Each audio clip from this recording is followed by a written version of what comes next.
Bingöllü hemşerilerimizin bize aktardığı bu GES projesiyle ilgili güneş enerjisi sistemlerinin kurulumlarıyla alakalı. Aslında sadece Bingöl'den bize bu şikayet gelmiyor. Aynı şekilde Diyarbakır'ın Dicle ilçesinden veya farklı yerlerden bize bu konuda şikayet geliyor. Özellikle Bingöl'le ilgili Bingöl'de Genel Başkan Yardımcımız ve parti sözcümüz Sayın Yunus Emiroğlu burada sürekli vatandaşlarla temas halinde ziyaretler gerçekleştiriyor. Burada vatandaşlarımız hem ona da aktardılar hem bize de bizzat ulaşıp bu sorunu ilettiler ve Bingöl'ün Solhan ilçesine bağlı Yenibaşak, Kırık, Kale ve Tarhan köylerinde planlanan Yukarı Kaleköy Barajı ve hidroelektrik santrali yardımcı kaynak olarak GES yani Güneş Enerjisi Sistemi projesi bölge hakkında ciddi kaygılara yol açmaktadır. Vatandaşlar bundan rahatsızlığını ifade ediyorlar. Bu köyler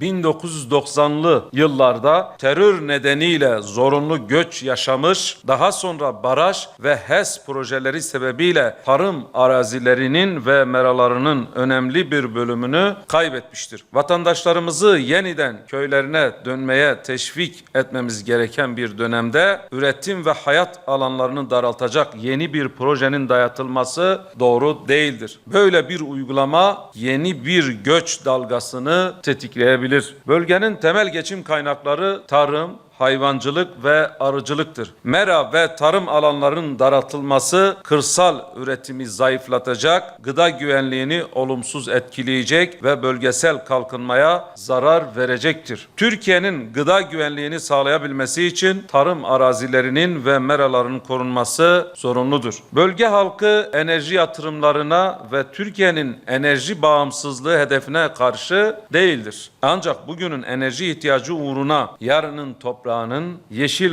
dokusunun ve doğal yaşamının feda edilmesi kamu yararıyla asla bağdaşmamaktadır. Kamu binalarının çatıları, verimsiz araziler, dağlık bölgeler ile baraj ve göl yüzeyleri gibi alternatif sahalar bilimsel ölçütlere göre bunlar tek tek değerlendirilmelidir. Halkın görüşü mutlaka alınmalı. Bağımsız incelemeler tamamlanmadan ÇED projeleri yani çevresel etki değerlendirmesi olumlu kararı verilmemeli. Kamulaştırma ve inşaat süreçleri başlatılmamalıdır. Yetkilileri bölge halkını dinlemeye, projeyi yeniden değerlendirmeye ve kamu yararını önceleyen adil bir çözüm üretmeye çağırıyoruz. İlgili kurumlar bu haklı çağrıyı geciktirmeden cevap vermelidir. Köylünün toprağı, emeği, geçim kaynağı ve geleceği korunmak zorundadır. Bu meseleye yalnızca bir toprak meselesi değildir. Bu mesele